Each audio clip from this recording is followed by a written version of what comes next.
Well, Trump's been in office for 100 days and Americans are not happy. I mean, sure, his most hardcore MAGA supporters, they're happy. I mean, the number of libs owned alone, to say nothing of the crimes against humanity, yeah, they're thrilled. But some of the more reasonable right-wingers, the ones who apparently voted for Trump so they could be sexist and say the word retarded at the office again or whatever, yeah, I guess some of those people are turning on him because his approval ratings are plummeting, so much so that Trump said that was obviously fraudulent, those polls, and he's going to look into it. And honestly, I can understand why he's confused. He's like, wait, why do people disapprove? Well, they say you're doing a bunch of bad and dumb stuff. Okay, but that's what I told him I was going to do. That's literally all I've ever done my entire life. And I gotta say, I think he's got a point. Either way, I'm glad people are turning. One thing that I find both mildly encouraging but also pants poop terrifying about this is that people are turning on Trump because of his actions, and yet some of the worst consequences of those actions ain't even happened yet.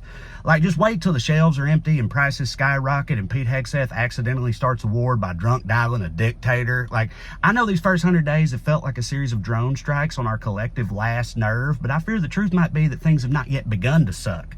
And when the true suckiness does arrive, the only possible upside is it will wake more and more people up in this country.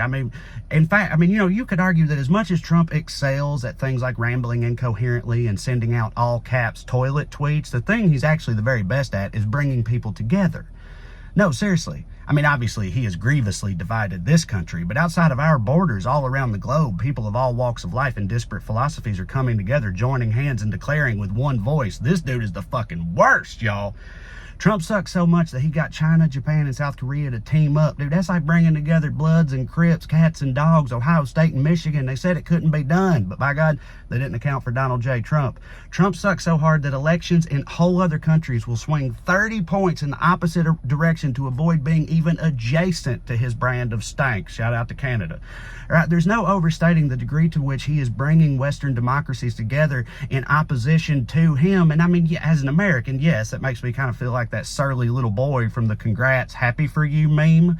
I would prefer that my own country not have this whole dipshit Eye of Sauron thing going on, but hey, glad we could help, I guess. And also, when's the last time that the Western world united to push back against a manic, loudmouth ideologue and things got out of hand anyway? Don't answer that. But hey, maybe this time he could piss off enough people in this country for us to do something about it before it's too late. I'm sure the Democrats have a plan for that. It's not like they've been comically disorganized or unimpressive lately or nothing like that. Either way, we're all about to find out, But hey, we made it through this first 100 days. And if you're thinking about doing the math on how many days that means we have left, maybe just don't. Just don't do that. Maybe just go for a walk or something instead. Hang in there. Listen, y'all, it's not just people who are divided on their opinions of Trump's 100 days. It's the media, too. So you got to be careful. You got to watch out. Let me show you what I mean. All right, y'all, we're here on Ground News' website looking at the combined coverage of Trump's first 100 days, steamrolling government, strong-arming allies, and igniting trade wars. You'll get the coverage breakdown over here. A lot of sources, nearly 300, more on the left than the right, but pretty evenly divided. And if we use Ground News here to sort by bias and we look at only the left-leaning outlets, you get a pretty clear picture. Rolling Stone, 100 actions that define Trump's horrifying first days. 100 days of economic chaos. Mother Jones says what Donald Trump has destroyed in these first days won't be easy to rebuild. You can see on the left, they are none too pleased with Trump's job so far. But if you look on the right, it's a little bit different, although not as much as you might think. The top result here, what mainstream media won't tell you about Trump's first 100 days, implying, hey, maybe there's more to it. Maybe it's not so bad. But I got to say, if you look at some of these other right-leaning sources, they seem a little critical. The worst parts of Trump's first 100 days involved ignoring libertarian principles. So it's like I said in the video, maybe the tide is starting to turn a little bit. It's hard to say, but you can see on Ground News before you ever click an article, you get all this extra context. You can see the factuality of the outlet, the bias of it, and even the ownership group, where the money comes from. You just get all these extra layers of context and transparency. That's why I've been working with Ground News for more than a year now. And you can follow along at ground.news/Trey, or you can scan that QR code there for more information. But they got a lot of great features, not just that. One of my favorites is the blind spot feature, where they cover things that are not being covered by either side of the political spectrum right now. So things that they are choosing to ignore on either the right or the left. And this allows you to step outside of your own bubble, whichever side it may be on, and see what's going on down there at the other end of the spectrum. It's something that I think is very helpful for each and every one of us, especially in these times. So if that sounds good to you, you can click the link on the description below or scan that QR code there to check out Ground News Today. You can get 40% off their highest tier Advantage plan. That's $5 a month. That ain't nothing, right? Or, in fact, you could try it for literally nothing. You could try it for free. Either way, the time is now. Push back on the bias and BS. Check out Ground News Today.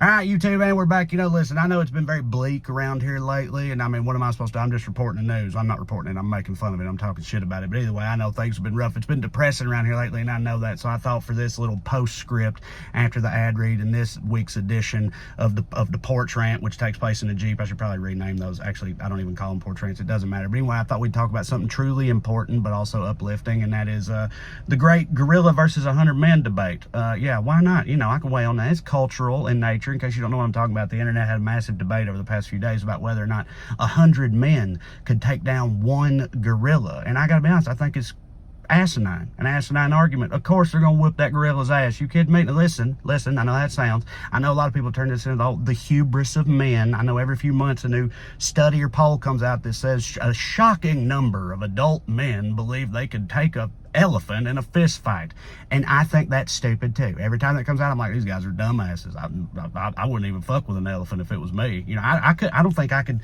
take like Petunia the baby hippo in a fight. Is that her name, Petunia? That's not. No, the little cute baby hippo that everybody loves. I wouldn't even fuck with that thing, let alone an elephant or a gorilla or a bear. I think men are stupid too, the ones that think that. They're ridiculous, all right? So, but having said that, this is different. They messed up when they framed the debate. You know how much 100 dudes is? It's a lot of dudes. Also, he said that they got to be dedicated to it. So you can't say, first thing my wife said was like, as soon as he rips the first guy's arms off, the rest of them are just going to run away. But no, that's taken care of in the prompt for the thought experiment that we're undertaking here. The men have to be dedicated to the process and have little to no regard for their own lives. They have to be united in agreement that they either kill this gorilla or they all go down. And if that is the case, it won't even take 100 of you. Gorillas, you seen their little legs? Look, I know they're strong. I know they can bench press a truck, but they don't know how to bench press. Like, our brains are just better than if there's 100 of us. You put 2 guys each on every limb. You start kicking them in the knees. I know it's getting a little too violent. I don't want an actual, you know, gorillas are like goofy vegetarians that scratch their ass and fucking, you know, they're cute. Everybody likes them. So I don't want anybody imagining a gorilla getting torn to pieces by a horde of bloodlusted men. But I'm just saying, it wouldn't be a contest. You're gonna lose some guys, and some other guys gonna lose some kneecaps and stuff. You know, you'll have that. You will. But at the end, I believe that humanity will prevail. It's just a matter of numbers. So I know you guys have all been waiting on me to officially weigh in on perhaps the most fierce and important debate of our time. And I gotta say, I'm sorry if that offends any of y'all. Sorry if that upsets anybody. But that's where I come down on it. I just think the numbers are just not there for King Kong. All right, now, we talking about actual King Kong. Yeah, we all did. But, you know, the gorilla whose nickname I have given to be King Kong. All right, thanks for watching. I appreciate it. As always, we'll put these up here. This is my comedy special, Trash Daddy. That's the new one. If you ain't watched it, please watch it. It's funny. It's good. If you like these, you'll like it. It's a good time.